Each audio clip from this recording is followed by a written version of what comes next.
सुप्रभात सर्व मित्रांनो. मी राजेंद्र कुमार आज सगळ्यांचा आपला ह्या ग्रुपमध्ये सुप्रभात सर. सगळ्यांना स्वागत करत आहोत. सगळ्यांनी रविवारच्या दिवशी पहाटे उठून सगळे जॉईन होतात, ह्याच्याने आपल्याला सगळ्यांची एनर्जी दिसून येते, बरोबर?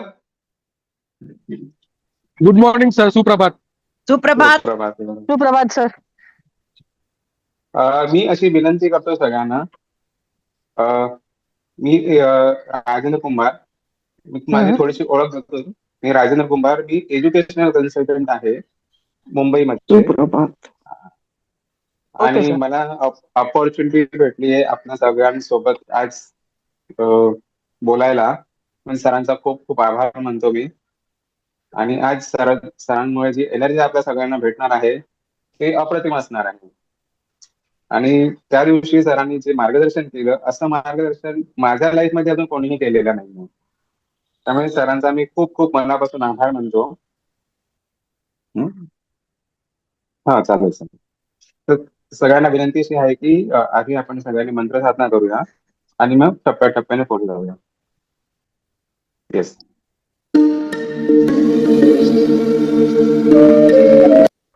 सर्वांनी शांत बसा. सिद्धलक्ष्मी मंत्र आपण पुढचे 5 मिनिट 7 मिनिट घेणार आहोत. शांत बसा. डोळे बंद करा. आपल्याला ज्या कामात सिद्धी हवी आहे त्या कामाविषयी विचार करा आणि त्या कामात सिद्धी मिळण्यासाठी आपण आता श्री लक्ष्मी देवीचा सिद्धलक्ष्मी मंत्र म्हणणार आहोत. 7 मिनिट.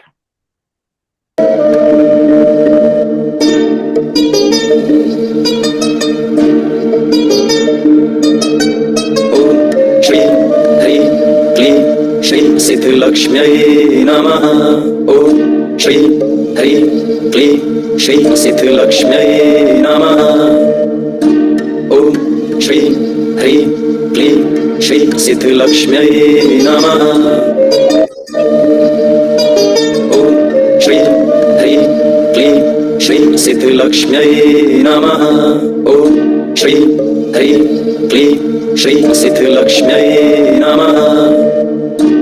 ओम श्री हरि क्लीं श्री सिद्धलक्ष्म्यै नमः. ओम श्री हरि क्लीं श्री सिद्धलक्ष्म्यै नमः. ओम श्री हरि क्लीं श्री सिद्धलक्ष्म्यै नमः. ओम श्री हरि क्लीं श्री सिद्धलक्ष्म्यै नमः. ओम श्री हरि क्लीं श्री सिद्धलक्ष्म्यै नमः. ओम श्री हरि क्लीं श्री सिद्धलक्ष्म्यै नमः. ओम श्री हरि क्लीं श्री सिद्धलक्ष्म्यै नमः. हरि क्लीं श्री सिद्धलक्ष्म्यै नमः. ओम श्री हरि क्लीं श्री सिद्धलक्ष्म्यै नमः. ओम श्री हरि क्लीं श्री सिद्धलक्ष्म्यै नमः. ओम श्री हरि क्लीं श्री सिद्धलक्ष्म्यै नमः. ओम श्री हरि क्लीं श्री सिद्धलक्ष्म्यै नमः. ओम श्री हरि क्लीं श्री सिद्धलक्ष्म्यै नमः. ओम श्री हरि क्लीं श्री सिद्धलक्ष्म्यै नमः. ओम श्री हरि क्लीं श्री सिद्धलक्ष्म्यै नमः. ओम श्री हरि क्लीं श्री सिद्धलक्ष्म्यै नमः. ओम श्री हरि क्लीं श्री सिद्धलक्ष्म्यै नमः. ओम श्री हरि क्लीं श्री सिद्धलक्ष्म्यै नमः. ओम श्री हरि क्लीं श्री सिद्धलक्ष्म्यै नमः. ओम श्री हरि क्लीं श्री सिद्धलक्ष्म्यै नमः ॐ श्री ह्रीं क्लीं श्री सिद्धलक्ष्म्यै नमः ॐ श्री ह्रीं क्लीं श्री सिद्धलक्ष्म्यै नमः ॐ श्री ह्रीं क्लीं श्री सिद्धलक्ष्म्यै नमः ॐ श्री ह्रीं क्लीं श्री सिद्धलक्ष्म्यै नमः ॐ श्री ह्रीं क्लीं श्री सिद्धलक्ष्म्यै नमः ॐ श्री ह्रीं क्लीं श्री सिद्धलक्ष्म्यै नमः ॐ श्री ह्रीं क्लीं श्री सिद्धलक्ष्म्यै नमः ॐ श्री ह्रीं क्लीं श्री सिद्धलक्ष्म्यै नमः ॐ श्री ह्रीं क्लीं श्री सिद्धलक्ष्म्यै नमः ॐ श्री ह्रीं क्लीं श्री सिद्धलक्ष्म्यै नमः ॐ श्री ह्रीं क्लीं श्री सिद्धलक्ष्म्यै नमः ॐ श्री या पुढे. धन्यवाद सर. थोडीशी ऊर्जा प्राप्त झाली आहे. मित्र, आपल्या बरोबर एक गेस्ट आहेत, सुनील कुमार सर. तर मी श्री सुनील कुमार सरांना मी वेलकम करतोय आमच्या ग्रुपमध्ये. ह्या ग्रुपमध्ये आहे ते, त्यांना मी वेलकम करतो. Welcome Sunil Kumar sir. सुप्रभात आणि नमस्कार सगळ्यांना. सुप्रभात. सगळ्यांना एक असं सर, सुनील कुमार सर हे न्यूमरोलॉजिस्ट आहेत आणि चांगली त्यांची आध्यात्मिक मध्ये पकड आहे. तरी माझी विनंती अशी आहे की सुनील कुमार सरांनी कृपया मार्गदर्शन करावे. Sunil Kumar sir numerologist, handwriting analyst, गेली साधारण 40 वर्ष होत आले त्यांची प्रॅक्टिस आहे. मला वाटतं 35 वर्ष साधारण होत आलेत. 98 पासून आहे. 28 हा, 28 वर्ष झाले प्रोफेशनल प्रॅक्टिस 28 सर. येस. आणि चांगला अनुभव, चांगले रिझल्ट, जागतिक लेवलला ते मार्गदर्शन करतात. अप्रतिम लोकांना अनुभव, इंट्युइशन आणि जे काय प्रेडिक्शन दिलेलं आहे, रिडिंग केलेलं आहे, ते अप्रतिम सर्वांना मिळालेलं आहे. बरेच क्लायंट्स आहेत, USA, स्वित्झर्लंड पासून ते आफ्रिकापर्यंत, ऑस्ट्रेलियापर्यंत त्यांच्याकडे. सो आपलं चांगलं भाग्य आहे की आज सुनील कुमार सर आपल्याकडे ऑन द स्पॉट, म्हणजे शनिवारी निर्णय घेतला, शुक्रवारी, आणि कालच त्यांना सांगितलं संध्याकाळी, ते पण त्यांच्या वडिलांचा बर्थडे असताना, आणि ते तयार झाले. त्याबद्दल मनपूर्वक अभिनंदन. राजेंद्र सर, तुमचे प्रश्न विचारा. आणि वेलकम सुनील कुमार सर, श्रीमंतीच्या संस्कार परिवारामध्ये तुम्ही ऑलरेडी कनेक्टेड आहात. येस. खूप खूप धन्यवाद तुमच्या इन्व्हाइट बद्दल. आणि शॉर्ट नोटीस होतं, पण तरी सुद्धा आपण म्हणतो ना, कधी कधी ह्यासाठी पण जीवनात काहीतरी लगेच काहीतरी घडतं, ताबडतोब पण काहीतरी गोष्टी करावी लागतात. त्या गोष्टी, त्या निमित्ताने, त्या अनुषंगाने आपण तयार राहिलं पाहिजे. येस. राजेंद्र सर, तुमचे प्रश्न विचारा. Thank you Sunil Kumar sir. तुमचं पुन्हा स्वागत आहे आमच्या ग्रुपमध्ये.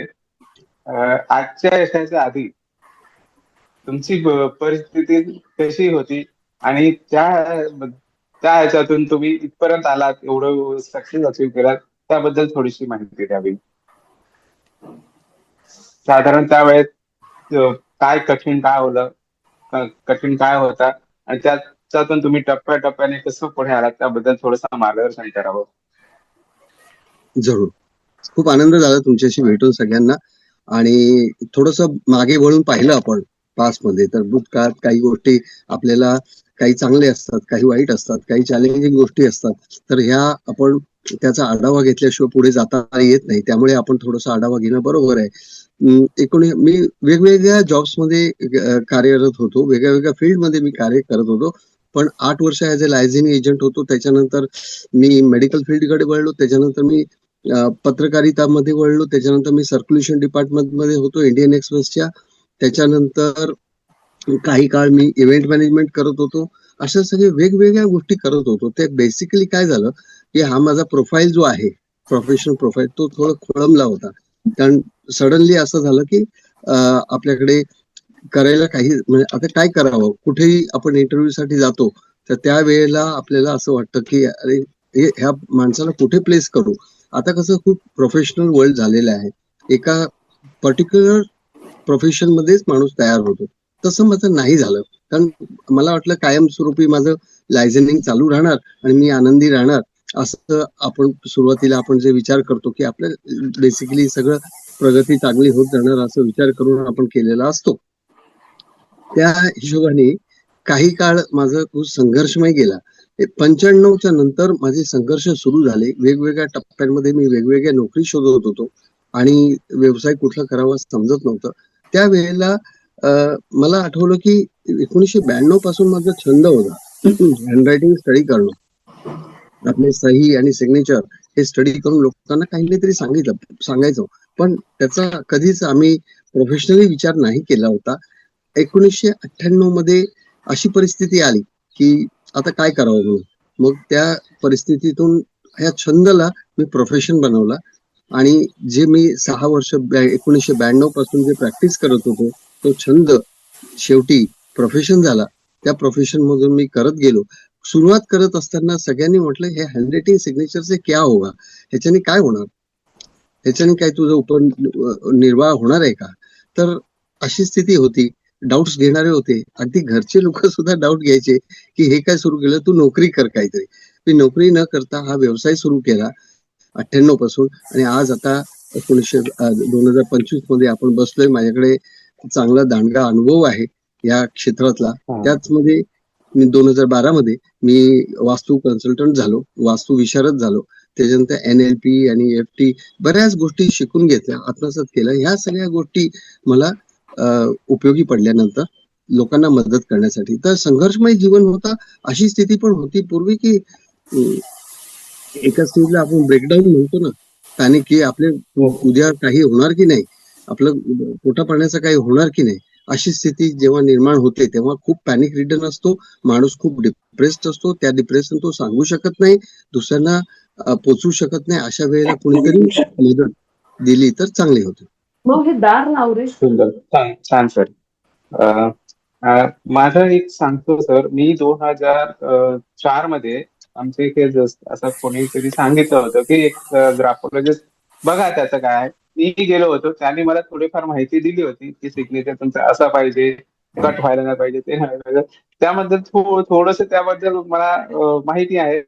पण बरं वाटलं सर तुमच्याकडून हे ऐकून. सर हे करण्यासाठी आपलं एक माइंडसेट लागतो. तर साधारण माझा जरा विचार असा आहे की यशासाठी सर्वात आधी काय बदललं, परिस्थिती की विचार? हे बघा, अगोदर कुठल्याही क्षेत्रामध्ये असा तुम्ही, everything starts with a thought. विचार. तुम्ही सकाळी उठता आणि मग आज काय करायचंय हे अगोदर विचार येतात, मग तुम्ही कामाला लागता. तुम्हाला अगदी साधारणपणे पलंगातून उठून चला आंघोळीला जाऊ, ह्याच्यासाठी अगोदर विचार आंघोळीचा यावा लागतो. तर ऑलवेज थॉट इज फर्स्ट. विचार पहिले येतात. विचार आल्यानंतर त्याचे तुम्ही कशी घडणवडण करता, त्याच्यावरून तुम्हाला पुढे प्रोग्रेस मिळणार का सक्सेस मिळणार की नाही याच्यावर ते अवलंबून आहे. तुम्ही विचारांना साथ दिली पाहिजे. सातत्याने एक विचार केला, सातत्याने एक गोल ठेवला, एक ध्येय ठेवला, तर तुम्हाला सक्सेस मिळण्याची शक्यता जास्त असते. कन्सिस्टन्सी पाहिजे सर. कन्सिस्टन्सी पाहिजे, सातत्य पाहिजे. सर साधारण एक जाणू इच्छितोय, तुमच्या व्यवसायामुळे लोकांना नेमका कशा तऱ्हेने फायदा झाला किंवा होऊ शकतो? लोक म्हणजे तुम्हाला जसे निवडतात, तुमचं म्हणजे त्याच्यात असं वेगळेपणा, म्हणजे हे उत्सुकता की बाब आहे, म्हणून आपल्याकडनं जरा माहिती हवी आहे. एखादा तुमचा अनुभव असेल तर शेअर करू शकाल का? तुम्हाला ह्युमन सायकोलॉजी समजायला पाहिजे. प्रत्येक व्यक्तीला, कितीही श्रीमंत असो किंवा तो पैशावाला असू दे नाही तर नसू दे, त्याला प्रॉब्लेम्स असतात, हे तर मान्य करतो. प्रत्येक व्यक्तीला काही ना काही प्रॉब्लेम्स आहेत. प्रत्येक व्यक्तीला अडचणी आहेत. प्रत्येक व्यक्तीला चॅलेंजेस फेस करावे लागतात. त्या हिशोबाने ते आपण काहीतरी कित्येक वेळा आपण आपलं चिकित्सा किंवा अनालिसिस करू शकत नाही.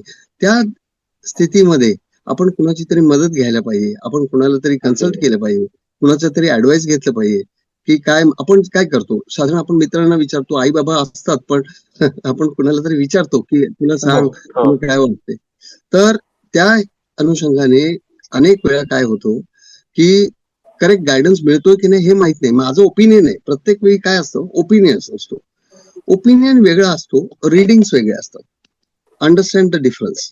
ओपिनियन देणं सोपं आहे. तुम्हाला कोणीतरी विचारलं मी उद्या जाऊ का नको, नको जाऊस, उद्या 6 डिसेंबर आहे, गर्दी खूप आहे दादरला, तर जाऊ नको, उद्या 6 डिसेंबरला जाऊ नको, अशी तुम्हाला ऍडवाइस मिळते, ओपिनियन मिळते. पण म्हणून तुम्ही घरातून बाहेरच पडणार नाही का, मग काय करू, आपण मार्ग शोधतो, मग दुसरा मार्ग आपण शोधू लागतो. त्याच प्रकारे आपण जेव्हा ओपिनियनच्या पुढे जातो तेव्हा रिडिंग्स येतात. आपण एखाद्या व्यक्तीला, एक्सपर्टला जेव्हा विचारतो, मी जेव्हा माझ्याकडे जे व्यक्ती येतात ते काहीतरी अडचणी घेऊन येतात, त्यांचे प्रॉब्लेम्स घेऊन येतात. त्या प्रॉब्लेम्स मध्ये न बघता मी त्यांना सांगतो प्लीज तुम्ही काही सांगू नका मला, तुमचं हँडरायटिंग मला अगोदर एका फॉर्मवर लिहून घेतो. ते लिहून घेतल्यानंतर त्यांचं मी अनालिसिस करतो. मी त्यांना सांगतो की तुमच्या जीवनात काय चाललंय. तुम्ही मला सांगितलं की राजेंद्रनी जर मला सांगितलं की सुनील कुमारजी मला असा प्रॉब्लेम्स आहे, तर मी काय विचार करणार, अच्छा ते राजेंद्र असे आहेत तसे आहेत. माझ्याकडे बायस्ड किंवा एखाद्या संदर्भात न घेता मी फक्त माझ्या डोक्यात जेवढी नॉलेज आहे किंवा अनुभव आहे त्या अनुषंगाने मी तुम्हाला सांगणार. तर माझ्याकडे जे येतात त्यांचा मी म्हणतो की तुम्ही जर मला सांगितलं, राजेंद्रनी माझे प्रॉब्लेम सांगितले आणि त्याच्यानंतर मी जर सांगितलं, त्याला that is may be A opinion. Me opinion देतोय, मला ओपिनियन द्यायचे नसतात, मला रिडिंग्स द्यायचे असतात. रिडिंग म्हणजे त्या पर्सनॅलिटी, त्या व्यक्तिमत्वाबद्दल पूर्ण जाणकारी घेऊन, त्यांची जाणीव करून, त्यांचे काय प्लस आहेत, मायनस आहेत, त्यांचे ऍट्रिब्यूट्स काय आहेत, पॉझिटिव्ह काय आहेत, निगेटिव्ह काय आहेत, हे मी त्यांना सांगत जातो. जवळजवळ अर्धा तास ते काहीच सांगत नाही, मीच सांगत असतो. ते करेक्ट झालं, मग पुढच्या गोष्टी, मग तुमचे प्रॉब्लेम्स काय आहेत ते मी ऐकून घे. अगोदर मी पण जोपर्यंत अर्धा तास होतो तोपर्यंत मी बरेच प्रॉब्लेम त्यांचे सांगितलेले असतात.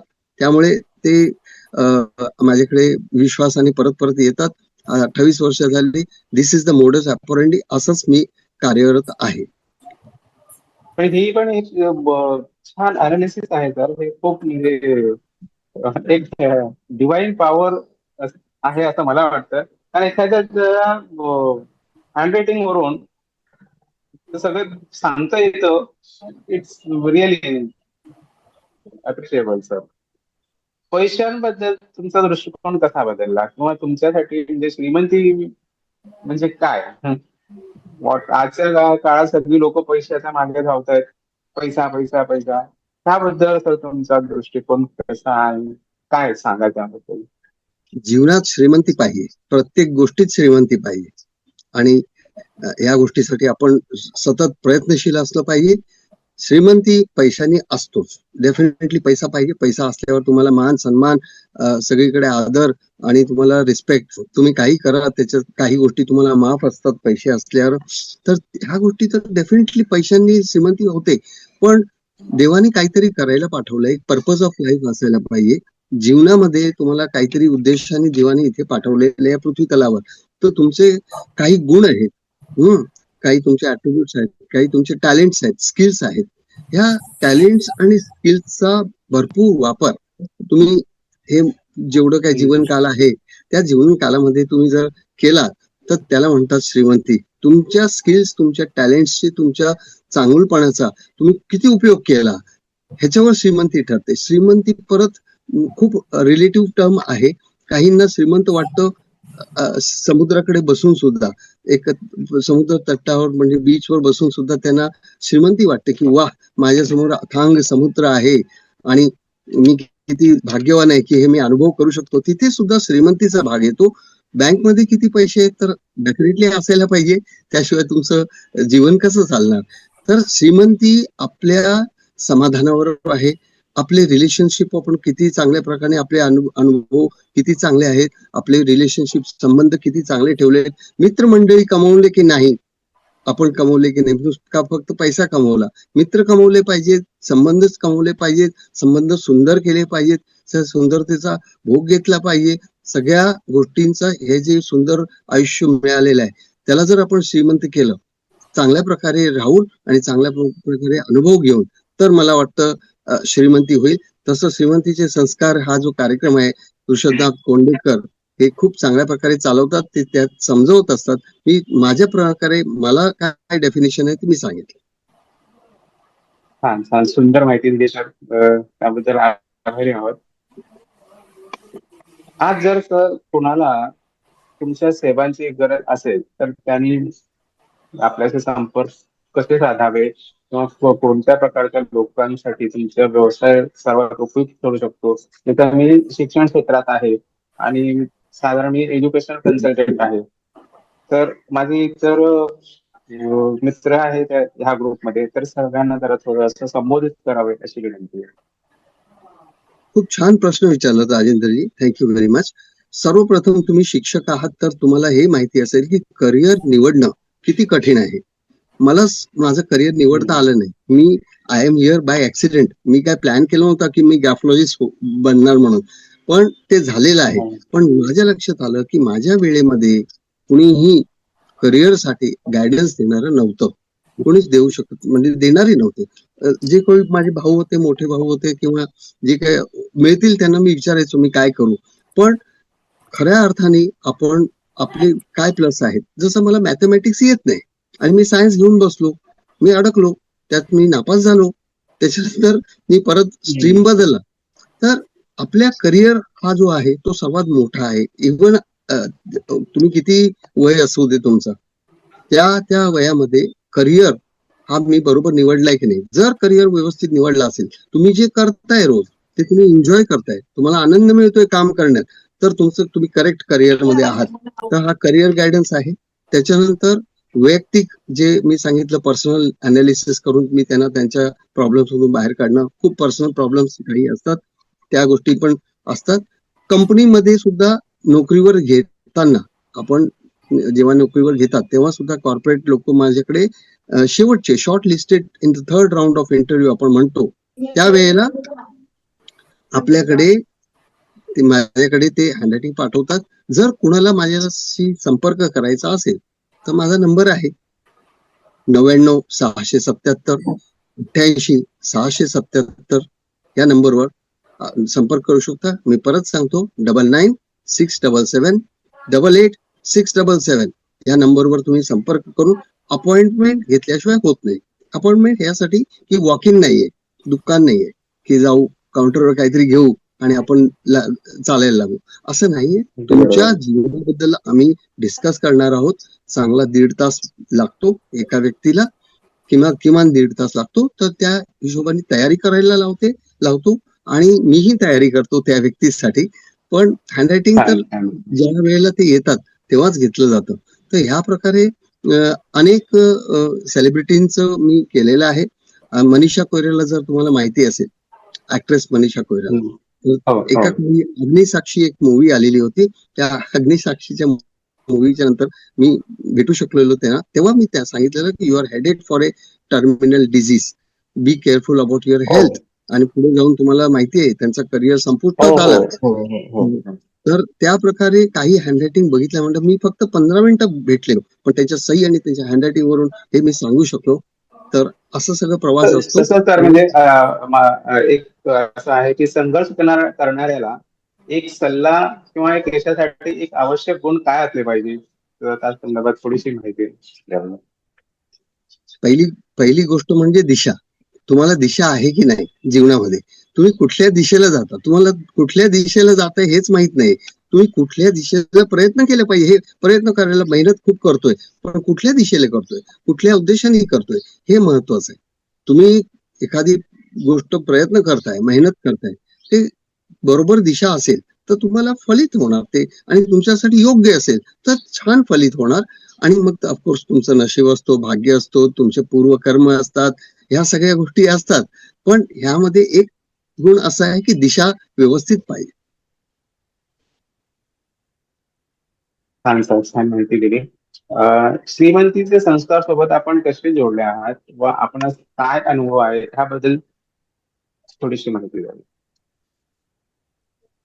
कोंडेकर सरांना अगोदर ओळखत होतो, पण कोविडच्या काळामध्ये कोंडेकर सरांनी एक कोर्स सुरू केला, श्रीमंतीचे संस्कार. घरी बसून होतो, काही काम नव्हतं, म्हणजे पुस्तकं वाचणं हेच काम होतं, घरी बसून होतं. सगळे आपण त्याच स्थितीमध्ये गेलेलो आहोत. त्यामुळे त्यावेळेला कोंडेकर सरांचा श्रीमंतीचा संस्कार या कार्यक्रमाशी मी जोडलो. ते पूर्ण कोर्स केलं. सकाळ संध्याकाळ भरपूर वेळ सरांनी दिला. त्यांच्यामुळे अगोदरचे जे काही बिलीफ सिस्टीम्स, कन्सेप्ट हे जे सगळे होते ते क्लिअर झाले आणि परत मी माझ्यासारख्या अनुभवी व्यक्तीला सुद्धा उपयोगी झाला. तर इतकं चांगलं ते श्रीमंतीचे संस्कार कोर्स आहे. त्यामुळे 2020 पासून मी या श्रीमंतीच्या संस्कारच्या बरोबर आहे. अनेक उपक्रम केले, एकत्र पण केले. मी काही सेलिब्रिटीजना तुमच्या कार्यक्रमात आणलेले आहेत पूर्वी. तर असं सगळं त्यांच्याबरोबर छान संबंध आहे आणि शिकण्यासारखं भरपूर आहे. सर आहेत ते, तर आमचे सर आहेत, त्यांनी खूप चांगल्या अनेक लोकांना त्यांनी योग्य मार्गदर्शन करून त्यांचं सक्सेस त्यांना मिळवून दिलेलं आहे. त्यांचं सक्सेस त्यांना मिळवणं म्हणजेच खूप मोठी गोष्ट आहे. एखाद्या व्यक्तीला तुम्ही यशस्वी करता, त्याच्या मागे जो आनंद असतो तो आम्ही सगळ्यांनी अनुभवलेला आहे. ते बरोबर, छान, खूप सुंदर माहिती दिली. तर आमच्या दर्शकांना नक्कीच आवडेल. त्याबद्दल मी सगळ्यांच्या वतीने आपला आभार मानतो आणि मी सगळ्यांना विनंती करेन की अजून एक थोडासा मला प्रश्न विचारायचा आहे सरा श्रीमंतांना, की अशी एक कोणती सवय आहे जी तुम्हाला यश टिकवते? It will be helpful for all the people, की एक हॅबिट. कारण आपण कन्सिस्टन्सीवरती मागच्या शुक्रवारी कार्यक्रम घेतला होता, एक दिवस श्रीमंतीचा मध्ये, तर कन्सिस्टन्सीवरती महत्व दिलं होतं. ओके, त्याच्या आधी डिसिप्लिनवर घेतला होता मागच्या शुक्रवारी. तर अशी एक कोणती कन्सिस्टंट सवय जी आपल्याला सक्सेसफुल बनवते तुमच्यासाठी? सर, हो, माझा अनुभव असा आहे की कन्सिस्टंटली जर तुम्ही वेळेवर झोपलात आणि वेळेवर उठलात तर ह्याच्याने तुम्हाला सक्सेस मिळेल. अर्थात माझे प्रयत्न तेच असतात की मी करावं, पण काही कारणाचं हे बघा, मी सगळ्यांना एक सांगतो, ह्या सवयीबद्दल सगळ्यांना मी दुसऱ्यांकडून ऐकलेलं तेच सांगतो की किती वाजता झोपणं हे माझ्या हातात नाही. किती वाजता झोपणं हे माझ्या हातात नाही, पण किती वाजता उठणं हे माझ्या हातात आहे. कारण मी ठरवू शकतो, मी किती वाजता झोपू दे, पण मी ह्या वेळेला उठणार हे तुमच्या हाती आहे. किती वाजता झोपणार हे तुमच्या हातात नाहीये, कारण कोणी ना कोणी येणार, कॉल्स येणार, काहीतरी इमर्जन्सी येणार, काही ना काहीतरी गोष्टी घडणार ज्याच्यामुळे तुम्हाला झोपायला उशीर होणार. ही छोटी गोष्ट जरी केली तुम्ही, वेळेवर झोपणं, वेळेवर उठणं जरी केलं तर यू विल बी सक्सेसफुल. त्याच्यावर अनेक पुस्तकं आहेत. 5 AM क्लब आहे, मॉर्निंग मिरॅकल आहे. हे 2 पुस्तकं वाचावीत. त्याच्यात खूप तुम्हाला अनुभव आणि त्याच्यात खूप चांगलं माहिती आणि नॉलेज, ह्याच्यावरून तुम्ही खूप चांगली प्रगती करू शकाल. ओके, आणि अजून एक प्रश्न, की तुमचा युएसपी काय आहे की ज्याच्यामुळे लोक तुमच्याकडेच यायला पाहिजेत? खूप आहेत numerologists, handwriting analyst. What is your USP? Yes. So nice of you to ask this question. एक अनुभव असा आहे की तुम्हाला मॅकडोवेल्स कंपनी माहिती आहे. मॅकडोवेल्स कंपनीने एकदा त्यांच्या एका प्रदीर्घ मोठा कार्यक्रम होता, PR एक्सरसाइज होतं, त्यांच्यासाठी त्यांना ग्राफोलॉजिस्ट पाहिजे होता, म्हणजे हस्ताक्षरणी सहितज्ञ पाहिजे होते. त्यात त्यांनी 4-5 लोकांना ट्राय केलं. सगळ्यांना एकच हँडरायटिंग पाठवलं, 1 page of handwriting and signature, आणि त्यात जो अचूक जे आहेत त्यांना त्यांनी निवडलं. म्हणजे अर्थात माझी निवड तशी झाली हे नंतर मला समजलं की मला तसं. तर युएसपी असं आहे की हँडरायटिंग कुणीही स्टडी करू शकतो. तुम्ही जादूगर व्हायचं असेल तर तुम्हाला 4 ट्रिक्स जर शिकायला ₹200 दिले की तुम्हाला 4 ट्रिक्स शिकवतात, असं आहे. पण कुठल्याही क्षेत्रामध्ये एक्सपर्टाईज मिळवण्यासाठी अभ्यास करावा लागतो. माझं युएसपी असं आहे की माझं इंट्युशन जे आहे एखाद्या व्यक्तीबद्दल ते खूप चांगलं आहे. नुसतं हँडरायटिंग अनालिसिस नाहीये, इंट्युशन्स कामी येतात. That is my USP. बढिया, ठीक आहे. अजून कोणाला काही छान शंका माहिती दिली विचारायची असेल तुम्ही. तर विचारू, आणि पुढच्या 3-4 मिनिटांमध्ये आपण श्रीसुक्त पठण चालू करूया. Anybody has any doubt? कोणाला सरांची काही माहिती घ्यायची असेल तर विचारू शकतात.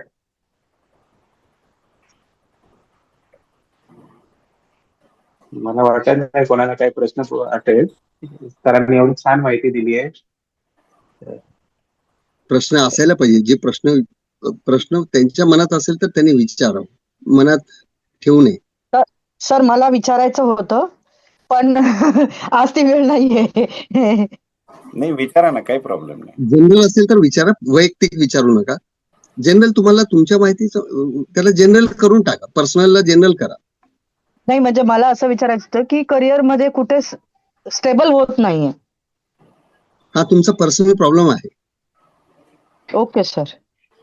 हा तुम्ही स्टेबल होत नाही याचा अर्थ अनेक कारण असतात बरं का. स्टेबल होत नाही आपण हो सर. करिअर मध्ये स्टेबल होण्यासाठी नेमकं आपण, मी सांगितलं ना अगोदर पण सांगितलं की तुम्ही क्या आपने सही करिअर चुना है, काय तुम्ही करिअर जे आहे ते तुमचं करेक्ट आहे का, पहिला प्रश्न.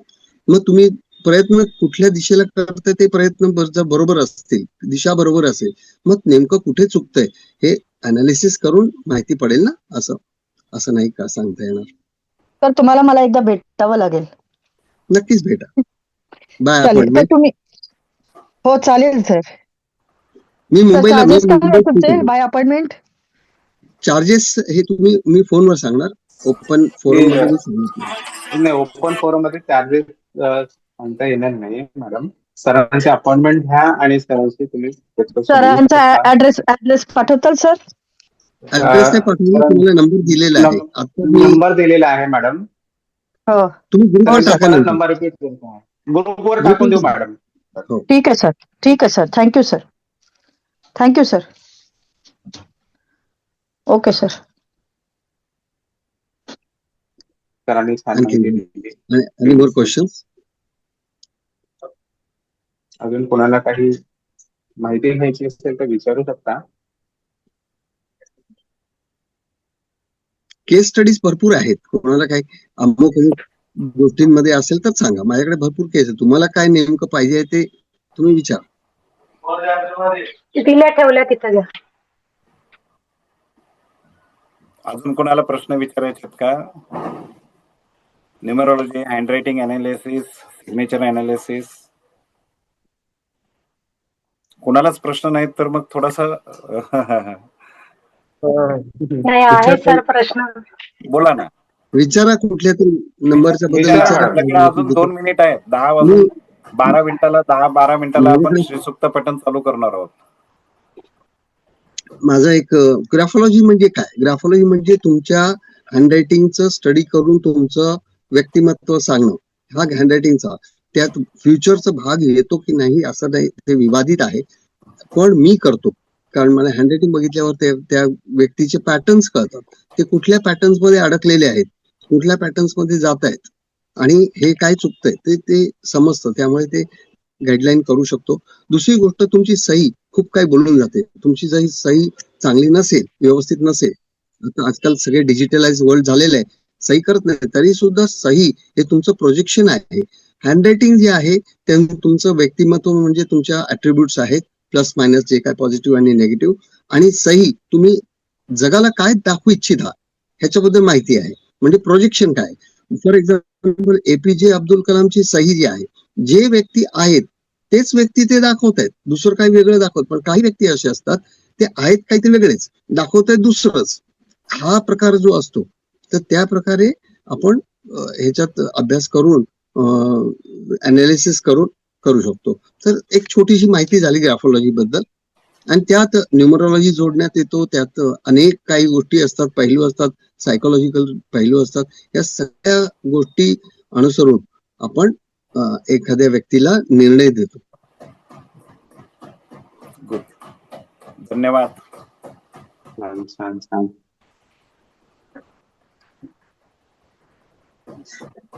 थँक्यू. अजून कोणाला असेल तर विचारून घ्या. नाही, बस झाले आता प्रश्न. आपण 10 झाले बस. प्रश्न, बस झाले आता. हा ठीक आहे सर. मग आपण श्री सूक्ताचा पठण. सुनील कुमार सर, श्रीमंत सुनील कुमार सर. आपण श्रीमंतीच्या संस्कारमध्ये सगळ्यांना श्रीमंत म्हणत असतो आणि वंदे मातरम म्हणत असतो. सगळ्यांनी पण हा पॅटर्न लक्षात ठेवला तर चांगली गोष्ट आहे. ओके, वंदे मातरम श्रीमंत आपला काय म्हणतात, श्रीमंतीचा पासकोड आहे, पासवर्ड आहे. ओके, सगळ्यांना श्रीमंत म्हणा, सगळ्यांना श्रीमंत करा. ठीक आहे. तर सर्व श्रीमंतांचे मनपूर्वक आभार. आणि श्रीमंत सुनील कुमार सर, आपण अप्रतिम माहिती दिलीत. बेसिकली लोकांना सवयीचं मार्गदर्शन दिलं आणि कसा न्यूमरोलॉजी किंवा बेसिकली हँडरायटिंग अनालिसिसचा फायदा होतो हे सगळं अतिशय छान प्रकारे सांगितलं. शॉर्ट पिरियडमध्ये हार्डली 25-30 मिनिटामध्ये ही सगळी माहिती. आणि मी विशेषतः स्पेशली आभार तुमचे याच्यासाठी मानतो की अवघ्या 12 तासात तुम्ही तयार झालात. रात्री 10ला मी फोन केला आणि तुम्ही तयार झालात, त्याबद्दल खूप खूप खूप खूप धन्यवाद. पुढच्या याच्यामध्ये मीटिंग मध्ये पुढच्या याला नवीन गेस्ट असतील. सरांचा सगळ्यांनी टाळ्या वाजवून धन्यवाद द्या. Everybody. So much, thank you. Yes yes. So सगळ्यांना हा सर कम्प्लीट करा सर. हा, तर पुढच्या रविवारी अजून एक गेस्ट असतील, एक वेगळा मंत्र असेल आणि श्रीसुक्त पठण असेल. ठीक आहे, आता आपण श्रीसुक्त पठणाकडे वळूया. 10-11 झालेले आहेत. सो प्रत्येकाने शांत बसा. सगळ्यांच्या अभिनंदन आणि आभार. Latest turn. Rajendra Kumar sir, परवानगी आहे? तुम्ही होस्ट आहात. Yes sir, yes sir, yes sir. सगळ्यांना खूप खूप सरांना, विश्वनाथ कोंडेकर, राजेंद्रजी आणि जमलेल्या सगळ्या श्रोत्यांना माझा खूप खूप नमस्कार. वंदे मातरम. वंदे मातरम श्रीमंत. वंदे मातरम सर. सो सगळेजण बसा. श्रीसुक्त पठण करण्यासाठी मी इथून प्ले करत आहे. ठीक आहे. श्रीसुक्त पठण झाल्यानंतर मी डायरेक्ट प्रोग्राम बंद करणार आहे. कुणी कन्फ्यूज होऊ नका की कसं काय झूम बंद झालं. ग्रुपमध्ये मेसेजही टाकायची आवश्यकता नाहीये. ओके. आणि कार्यक्रम सेशन बंद झाल्यानंतर तुम्ही कृपया 5 मिनिट, 7 मिनिट, 2-3 मिनिट जेवढा वेळ बसता येईल तेवढा वेळ त्याच फ्रिक्वेन्सीला ट्यून होऊन बसायचं आहे. एखादा मंत्र मनातल्या मनात बनायचा आहे. इथं रिवायरिंग होतं, हे सायंटिफिकली प्रूव्ह झालेलं आहे. साधना झाल्यानंतर काही मिनिट शांत बसायचं. समोर पाण्याचा ग्लास ठेवायचा ही आपली पद्धत आहे, कारण आपण श्रीसुक्त म्हणत असताना त्या पाण्याच्या ग्लासामध्ये व्हायब्रेशन्स क्रिएट होतात आणि ते पाणी हे पवित्र पाणी. आता याचे कधीतरी सांगेल मी तुम्हाला हे सायंटिफिकली कसं प्रूव्ह झालेलं आहे ते. पण सगळ्यांनी पाण्याचा ग्लास ठेवा आणि आता आपण श्रीसुक्त पठण चालू करूया. काही जणांकडे कदाचित हे नसेल श्रीसुक्त पठणचा पूर्ण, म्हणून मी तुम्हाला युट्यूबचा व्हिडिओ शेअर करत आहे. लक्षात राहू द्या, साधना झाल्यानंतर आपोआप मी झूमची मीटिंग बंद करेल आणि त्यानंतर सगळ्यांनी 2-3 मिनिट शांत बसून हे करायचंय. ओके. सगळे एकत्र साधना घरामध्ये मोठ्याने म्हणा. ठीक आहे, पण म्यूट राहू द्या, नसतात तुमच्या सगळ्यांच्या आवाजाने सगळे हे होतील. Okay. So now let us start. सर्वप्रथम राजेंद्र सर स्टार्ट करा गणपती मंत्राने. आपण गणपती मंत्राने स्टार्ट करूया. 3 वेळा गणपती मंत्र घेऊया. 3 वेळा भगवते वासुदेव करूया. श्री गणेशाय नमः. ओम गम गणपतये नमः. ओम गम गणपतये नमः. ओम गम गणपतये नमः. ओम नमो भगवते वासुदेवाय. ओम नमो भगवते वासुदेवाय. ओम नमो भगवते वासुदेवाय.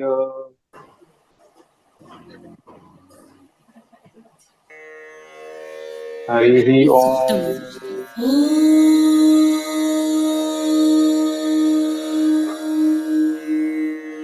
हिरण्यवर्णां हरिणीं सुवर्णरजतस्रजां चन्द्रां हिरण्मयीं लक्ष्मीं जातवेदो महावह ताम आवह जातवेदो लक्ष्मीमलपगामिनीं यस्यां हिरण्यं विन्देयं गामश्वं पुरुषानहम् अश्वपूर्वां रथमध्यां हस्तिनादप्रबोधिनीम् श्रियं देवीमुपंहये श्रीर्मा देवी जुषताम् कासोस्मितां हिरण्यप्राकाराम् आर्द्रां ज्वलन्तीं तृप्तां तर्पयन्तीं पद्मे स्थितां पद्मवर्णां तामिहोपंहये श्रियं चन्द्रां प्रभासां यशसा ज्वलन्तीं श्रियं लोके देवजुष्टामुदारां तां पद्मिनीं शरणमहं प्रपद्ये लक्ष्मीर्मे नश्यतां त्वां वृणे आदित्य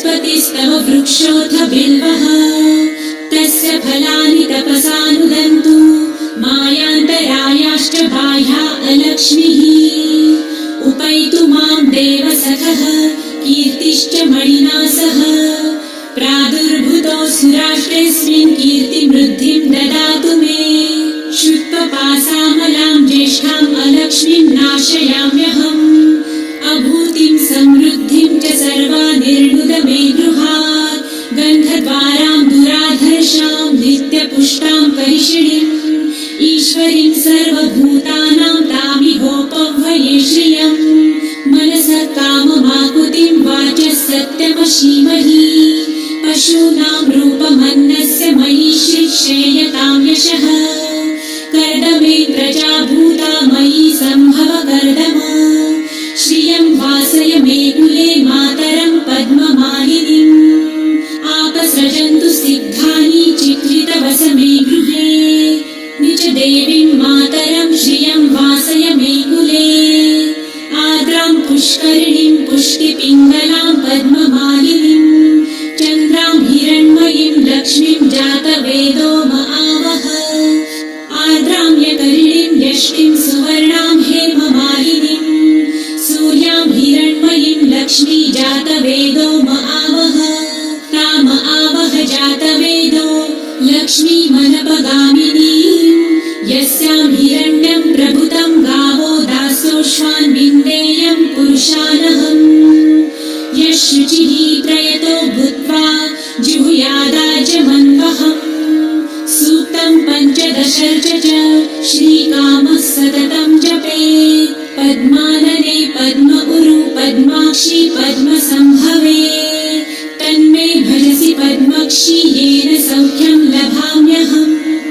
अश्वदायै गोदायै धनदायै महाधने धनं मे लभतां देवी सर्वकामांश्च देहि मे पद्मानने पद्मविपत्रे पद्मप्रिये पद्मदलायताक्षी विश्वप्रिये विष्णुमनोनुकूले त्वत्पादपद्मं मयि सन्निधस्त्वम् पुत्रपौत्रं धनं धान्यं हस्ताश्वादिगवेरथम् प्रजानां भवसि माता आयुष्मन्तं करोतु मे धनमग्निर्धनं वायुर्धनं सूर्यो धनं वसु धनमिन्द्रो बृहस्पतिर्वरुणं धनमस्तु मे वैनतेय सोमं पिबतु वृतः सोमं धनस्य सोमिनो मह्यं ददातु सोमिनः न क्रोधो न च मात्सर्य न लोभो नाशुभामतिः भवन्ति कृतपुण्यानां भक्तानां श्रीसूक्तं जपेत् सरसिजनिलये सरोजहस्ते धवलतरां सुखगन्धमाल्यशोभे भगवती हरिवल्लभे मनोज्ञे त्रिभुवनभूतिकरी प्रसीद मह्यम् विष्णुपत्नीं क्षमां देवी माधवी माधवप्रियां लक्ष्मीं प्रियसखीं देवीं नमाम्यच्युतवल्लभाम् महालक्ष्मीं च विद्महे विष्णुपत्नी च धीमहि तन्नो लक्ष्मी प्रचोदयात् श्रीवर्चस्वमायुष्यमारोग्यमाविधाचोभमानं मह्यते धान्यं धनं पशुं बहुपुत्रलाभं शतसंवत्सरं दीर्घम्